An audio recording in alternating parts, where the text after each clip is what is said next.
So, what's going on with Justin Gaethje? I mean, the man hasn't fought all year. Last time we saw him fight was October 24th, if I'm not mistaken. And that was against Khabib Nurmagomedov. Now, we haven't seen him fight since then. And not to my knowledge, he hasn't experienced any type of injuries. I mean, I know he has helped Kamaru Usman train for the two fights he ended up competing for. But what is it with Justin Gaethje that we haven't been able to see him fight so far this year? Because he is a top 3 lightweight in the world, all right? With Dustin Poirier in that mix, you have Justin Gaethje, like I just said, and you can squeeze in whether you want to put in Beneil Dariush or do you want to put in Michael Chandler. That's all up to you, right? I'm not including Charles Oliveira because he is the champ. But if you want to include Charles Oliveira, then obviously the top 3 lightweights are Poirier or Oliveira, Gaethje, right? And we haven't seen Gaethje fight. Now, since Gaethje has fought, we had seen Dustin Poirier fight twice. We had seen Beneil Dariush fight twice. We have seen Tony Ferguson fight more than a couple of times. We have seen Michael Chandler fight twice, and he's the only one out of the names that I have mentioned that has not fought at all. Now, with that being said, I mean, the lightweight division, after we already had seen what happened this past Saturday, we had just seen Dustin Poirier defeat Conor McGregor, even by TKO via doctor stoppage. Regardless of that nature, I have something in my eye. Regardless of that nature, we have an idea on what the lightweight title picture is going to be. It's going to be Charles Oliveira versus Dustin Poirier. Whether it's going to be November, December, or even as possibly January. So we already know in that mix that, Poirier's next fight is for the belt. But what's going to happen with Justin Gaethje? All right. The lack of inactivity, I think, is going to end up hurting him, in my opinion. But we were hearing rumors at one point it was going to be Michael Chandler versus Justin Gaethje. He had a great victory over Tony Ferguson. I mean, he applied a beating to Tony Ferguson that we have never seen before, and Tony Ferguson has never been the same since.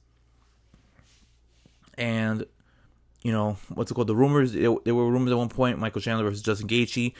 Would he be somebody that's going to fight a Beneil Dariush? I mean, this Saturday we have a main event lightweight bout between Islam Makhachev versus Thiago Moises.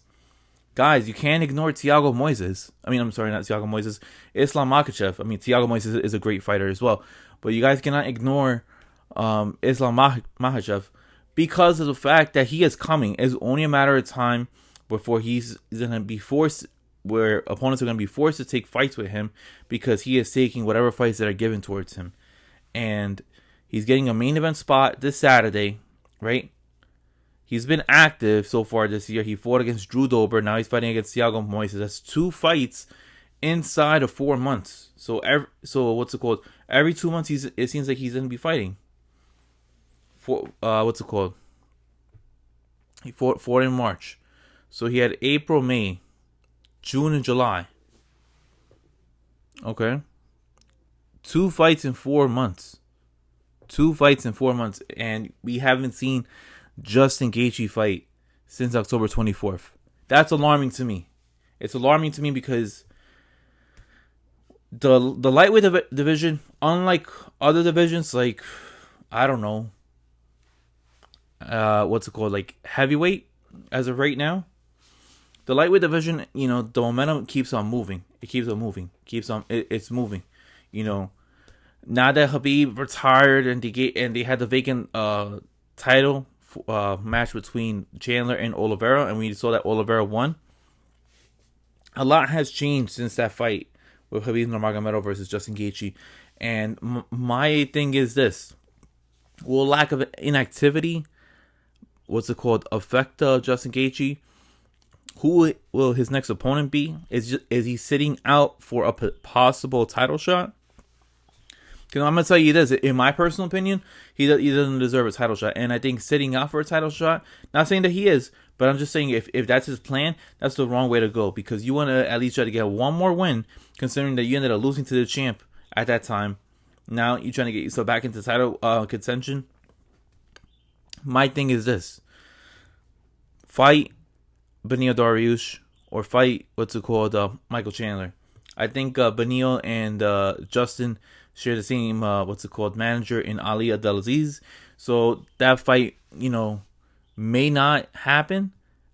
There's a stronger possibility between Chandler versus Gaethje, unless Chandler wants to fight Beneil Dariush, and then that's a totally different subject right there, and that keeps Justin Gaethje out from the outside looking in, and he's gonna be in a longer list of line of trying to squeeze his way back into a title shot. But yeah, guys, I mean, Justin Gaethje, if you ever come through this video, come on, man. In 2020, you were the fighter that opened a lot of people's eyes on, like, hey, you know what? This guy could be a true, a contender at lightweight, and he can actually make some noise once Khabib Nurmagomedov retires. I thought that the vacant lightweight title was gonna have Chandler and Gaethje, and because Dustin Poirier had passed up upon it, but the fact that Gaethje has been fighting, since last year, and we're coming close to almost a full year since we last seen him in the octagon, fans are starting to really question, what's going to happen with Justin Gaethje and his future in the lightweight division, and what's going to happen, once you see Islam Makhachev, slowly climb up the ranks. Because the last thing that would hurt, a fighter like Justin Gaethje, if he already had issues with Khabib Nurmagomedov, who doesn't have great striking, or if not good striking, compared to Islam. Imagine what Islam's gonna be able to do to him, if he ever gets locked inside the octagon with Justin Gaethje. Might be, a brutal war. It might be a long night for Justin Gaethje. That's why it's important for him to get inside of the octagon. Just take a fight with somebody inside of the top 5, or even somebody like a Dan Hooker, so you can at least try to grab yourself into getting into another lightweight title shot.